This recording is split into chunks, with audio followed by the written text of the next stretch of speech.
আজকের গুরুত্বপূর্ণ আঞ্চলিক সংবাদে সবাইকে জানাই স্বাগতম। আজকের সন্ধ্যার বিশেষ বিশেষ খবর হলো, নাবালিকাকে যৌন নির্যাতন ও প্রতারণার দায়ে ধৃত যুবক। প্রতারণা করে নাবালিকা ছাত্রীকে যৌন নির্যাতন ও ব্ল্যাকমেল করার দায়ে গ্রেফতার এক যুবক।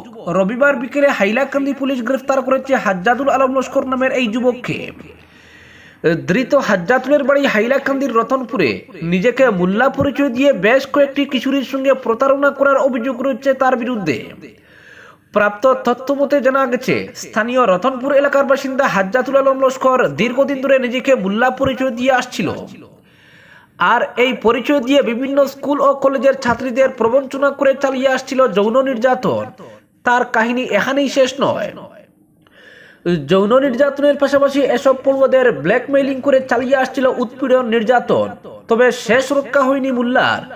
অবশেষে এক ছাত্রী সাহস করে পুলিশকে অভিযোগ করে, আর এহেরও অভিযোগের পরই সামনে আসে গোটা ঘটনা।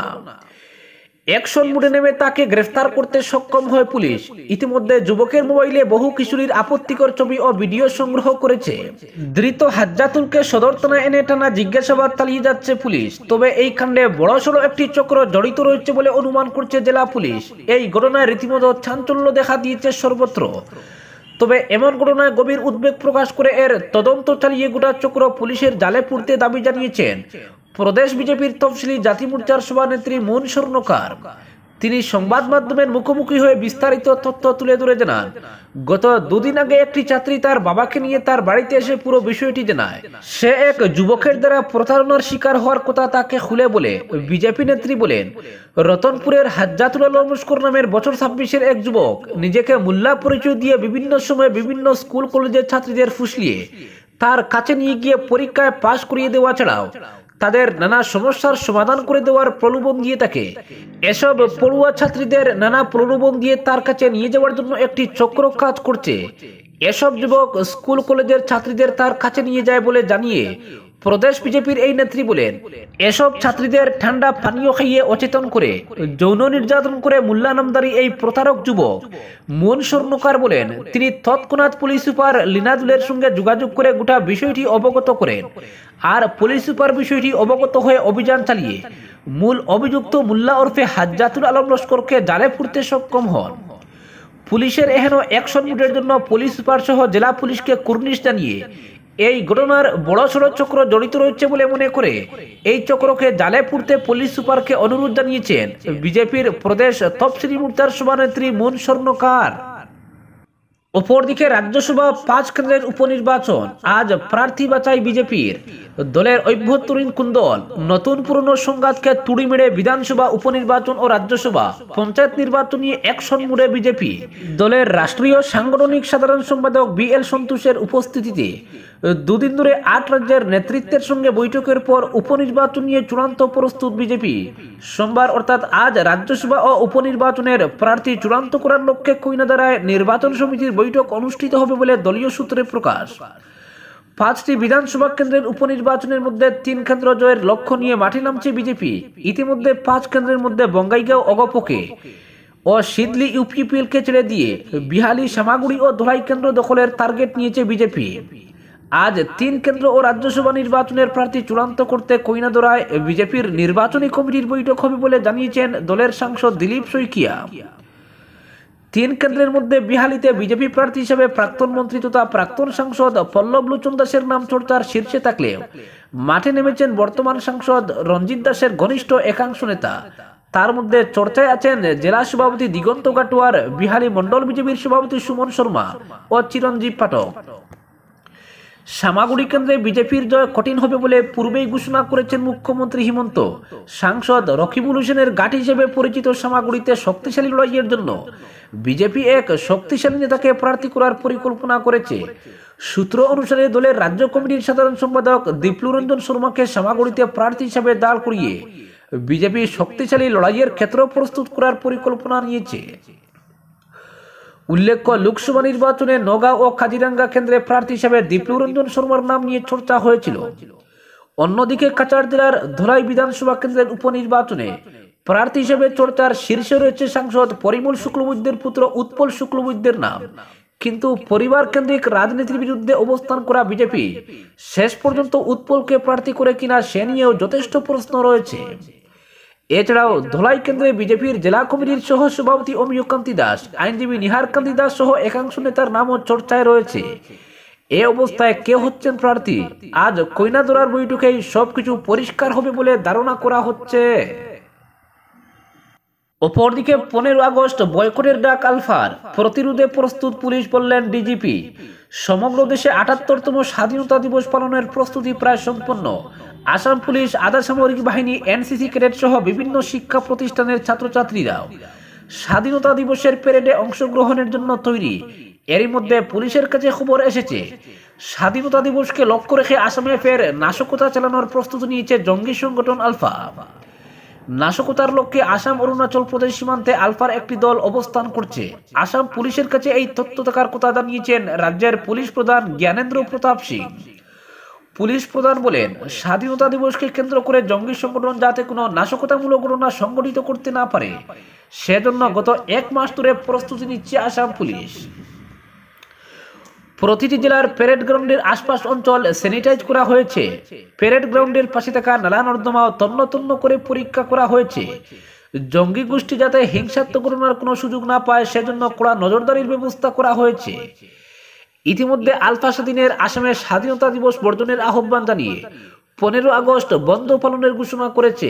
আলফার নাশকতার আশঙ্কা নিয়ে আসামের পুলিশ প্রধান জিপি সিং গত 6 থেকে 9 আগস্ট উজান আসামে অবস্থান করে পুলিশ, প্যারামিলিটারি, সেনা সহ প্রশাসনিক স্তরের বিভিন্ন কর্তার সঙ্গে আলোচনায় মিলিত হয়েছে। 15 আগস্টকে লক্ষ্য করে আলফা উজান আসামে যাতে কোনো নাশকতা সংগঠিত করতে না পারে তার প্রতি লক্ষ্য রেখে কড়া নিরাপত্তার ব্যবস্থা করা হয়েছে। তিনি বলেন, স্বাধীনতা দিবসে ধেমাজি বা গুয়াহাটির জজেস ময়দানে সংগঠিত আলফার নাশকতা ভুলে যাওয়ার নয়। তাই স্বাধীনতা দিবসে যাতে এমন কাণ্ড ফের সংগঠিত করা না হয় সেজন্য আসাম পুলিশ সব ধরনের ব্যবস্থা গ্রহণ করেছে। ডিজিপি সিং সংবাদ মাধ্যমকে জানিয়েছেন, গোয়েন্দা সূত্র অনুসারে আলফার একটি দল আসাম অরুণাচল প্রদেশ সীমান্তে ঘাঁটি স্থাপন করেছে। স্বাধীনতা দিবসে নাশকতা সংগঠিত করার পরিকল্পনা রয়েছে তাদের। সেই অনুসারে আসাম অরুণাচল প্রদেশের সীমান্তে কঠোর নিরাপত্তা ব্যবস্থা গ্রহণ করা হয়েছে। সেই সঙ্গে আলফার যে কোনো হিংসাত্মক কার্যকলাপ প্রতিরোধে প্রস্তুত রয়েছে আসাম পুলিশ। অপরদিকে তারা যে ধর্মেরই হন না কেন আসাম তাদের কোনো অবস্থাতেই গ্রহণ করবে না। সংবাদ মাধ্যমে এই মন্তব্য করেন রাজ্যের সীমান্ত সুরক্ষা ও উন্নয়ন বিভাগের মন্ত্রী অতুল বোরা। বাংলাদেশের সাম্প্রতিক উত্তপ্ত পরিস্থিতিতে সে দেশের হিন্দুরা সীমান্তে অবস্থান করে আসামে ঢোকার চেষ্টা চালানোর পরিপ্রেক্ষিতে এই মন্তব্য করেন তিনি। দিশপুরে সংবাদ মাধ্যমের প্রশ্নের জবাবে মন্ত্রী বলেছেন, একটা সময় আসামে প্রব্রজন হয়েছিল, ফলে 1979 সাল থেকে 1985 সাল পর্যন্ত এক দীর্ঘ আন্দোলনের সাক্ষী হতে হয় রাজ্যবাসীকে। এখন যদি ফের পড়োশি রাজ্য থেকে নতুন করে আসামে অনুপ্রবেশ ঘটে তাহলে এই বোঝা বহন করা সম্ভবপর নয় আসামের পক্ষে। আর এই বোঝা বইতে তৈরিও নয় আসাম। তারা যে ধর্মেরই হোক না কেন আমরা এর বিরোধিতা করে যাব। তবে বর্তমানে অনুপ্রবেশ রুখতে কেন্দ্র সরকারও যাবতীয় ব্যবস্থা নিয়েছে। এ ব্যাপারে মুখ্যমন্ত্রী হিমন্ত বিশ্ব শর্মা কঠোর অবস্থান নিয়েছেন। অনুপ্রবেশ রুখতে বদ্ধপরিকর কেন্দ্র ও রাজ্য, বলেছেন মন্ত্রী অতুল বোরা। বাংলাদেশে হিন্দুদের প্রতি কেন্দ্র ও রাজ্য সরকার নরম অবস্থান নেওয়ার প্রসঙ্গে মন্ত্রী বোরা বলেছেন, মানবিক দৃষ্টিকোণ থেকে কোনো কথা হতেই পারে না, কিন্তু তাই বলে তারা মানুষগুলোকে আসামে রাখতে বলেনি। বিপদের সময় মানুষকে সাহায্য করা যায়, কেন্দ্র সরকার তা অবশ্য করতে পারে, কিন্তু আসামে জনসংখ্যা প্রচুর বেড়েছে, ফলে আসাম আর বাড়তি বোঝা বইতে পারবে না। এদিন মন্ত্রী বোরা 6 জনগোষ্ঠীকে জনজাতিকরণ নিয়ে মন্তব্য করেছেন। তিনি বলেছেন, আমরা 6 জনগোষ্ঠীকে জনজাতিকরণের পক্ষে রয়েছি। এটা আমাদেরও দীর্ঘদিনের দাবি। অরাজনৈতিক সংগঠনে থাকার সময় থেকেই এই দাবি সজোরে উত্থাপন করে আসছি এবং এখনো অগপর সভাপতি হিসাবে এই দাবি জানাচ্ছি। এই বিষয়টি সম্প্রতি আমাদের সাংসদ ফণীভূষণ চৌধুরীও সংসদে তুলেছেন। অপরদিকে নদীর জলে ভেসে গেল এসইউভি, পাঞ্জাবে এক পরিবারের 7 জনের মৃত্যু। মর্মান্তিক ঘটনা পাঞ্জাবে গত কয়েকদিনের ভারী বর্ষণের ফলে নদী তীরবর্তী এলাকা প্লাবিত হয়। এর ফলে জলস্রোতে ভেসে গেল একটি গাড়ি। এই ঘটনায় এক পরিবারের 7 জনের মৃত্যু হয়েছে। গাড়ি সহ জলে ডুবে মৃত্যু হয়েছে সকলের। এই এসইউভি গাড়িতে থাকা আরো 3 জনের খোঁজ মিলছে না, জানিয়েছে স্থানীয় প্রশাসন। চলছে উদ্ধার কাজ। জানা গিয়েছে ঘটনাটি হুশিয়ারপুর থেকে 34 কিলোমিটার দূরে ঘটেছে। গত কয়েকদিন ধরেই পাঞ্জাবে বিভিন্ন এলাকায় ভারী বৃষ্টি চলছে। এর জেরে ছোট নদীও ভয়ঙ্কর রূপ ধারণ করেছে, প্লাবিত হচ্ছে বহু এলাকা। পুলিশ জানিয়েছে একটি বড়সড় 4 চাকা গাড়িতে এক পরিবারের 10 জন এবং সঙ্গী চালক ছিলেন। হিমাচলের দেহরা থেকে মেহরুয়াল গ্রামে যাচ্ছিলেন তারা। এসপিএস নগরের মেহরুয়ালে একটি বিয়ের অনুষ্ঠানে যোগ দিতে যাচ্ছিলেন তারা। মাঝপথে ভয়ঙ্কর বিপর্যয় ঘটে যায়। ফুসে ওঠা নদীর জলস্রোতে ডুবে গিয়েছিল সংলগ্ন রাস্তা। তার মধ্যে দিয়ে যেতে গিয়ে বেকায়দায় পড়ে গাড়িটি। এক সময় জলস্রোত ভাসিয়ে নিয়ে যায় গাড়িটিকে। তাতেই মৃত্যু হয়েছে এক পরিবারের 7 জনের, আরো 3 জন নিখোঁজ। স্থানীয় ডিএসপি জাগির সিং জানিয়েছেন যে 7 জনের দেহ উদ্ধার হয়েছে, তাদের মধ্যে 2 জন মহিলা, বাকি 3 জনের খোঁজ চলছে। অপরদিকে গোসাইগঞ্জের কচুগাঁও মহামায়া মন্দিরের সামনে ভয়াবহ সড়ক দুর্ঘটনা। একটি ট্রাক তাদের চাপা দিলে ঘটনাস্থলেই 5 জন নিহত হন। দুর্ঘটনায় আরো 1 জন গুরুতর আহত হয়েছেন। ঘটনাটি ঘটে বলেবমের পুজো থেকে ফেরার সময়। নিহতরা হলেন যথাক্রমে সুক্রমণ রায়, জয় রায়, বাপ্পি ঘোষ, বাসুদেব রায় ও নব ঘোষ। বিনন রায় নামে আরো একজনকে গুরুতর অবস্থায় হাসপাতালে ভর্তি করা হয়। ঘটনার পর ট্রাকটি ঘটনাস্থল থেকে পালিয়ে যায়। এদিকে কুকরাঝাড়ে একটি ট্রাকের সংঘর্ষে আরো 2 জন নিহত হয়েছে। অপরদিকে ভিড় নিয়ন্ত্রণে পুলিশের লাঠিচার্জ, পদপিষ্ট হয়ে মৃত্যু 7 জনের। বিহারের এক মন্দিরে পদপিষ্ট হয়ে প্রাণ হারালেন 7 জন পুণ্যার্থী, আহত অন্ততপক্ষে 35 জন। আহতদের উদ্ধার করে ইতিমধ্যেই হাসপাতালে ভর্তি করানো হয়েছে। মৃতের সংখ্যা আরো বাড়তে পারে। সর্বভারতীয় সংবাদ মাধ্যম সূত্রে খবর, দুর্ঘটনাটি ঘটেছে জেহানাবাদ জেলায়। প্রতি বছর শ্রাবণ মাসে বারাবার পাহাড়ে বাবা সিদ্ধেশ্বরনাথ মন্দিরে জড়ো হন হাজার হাজার পুণ্যার্থী। রবিবার রাতেও বহু পুণ্যার্থীর ভিড় জমেছিল। প্রত্যক্ষদর্শীদের দাবি, ভিড় নিয়ন্ত্রণে পুলিশের তরফে লাঠিচার্জ করা হয়েছিল। তাতেই হুড়োহুড়ি শুরু হয়। মন্দিরের মধ্যে পদপিষ্ট হয়ে প্রাণ হারান 7 জন। নিহতদের পরিবার সূত্রে খবর, মন্দিরের সামনে 2 ফুল বিক্রেতার মধ্যে ঝামেলা চলছিল। তার সামনে অনেকে জড়ো হয়েছিলেন। মন্দির চত্বরে যাতে ভিড় না জমে তার জন্যই ভক্তদের উপর লাঠিচার্জ করে পুলিশ। তাতেই ঘটে দুর্ঘটনা। পুণ্যার্থীদের দাবি, মন্দিরে ভিড় নিয়ন্ত্রণে যথাযথ ব্যবস্থা নেয়নি প্রশাসন। তার জেরেই পদপিষ্টের ঘটনাটি ঘটেছে। আজকের বিশেষ সংবাদ এখানেই সমাপ্ত।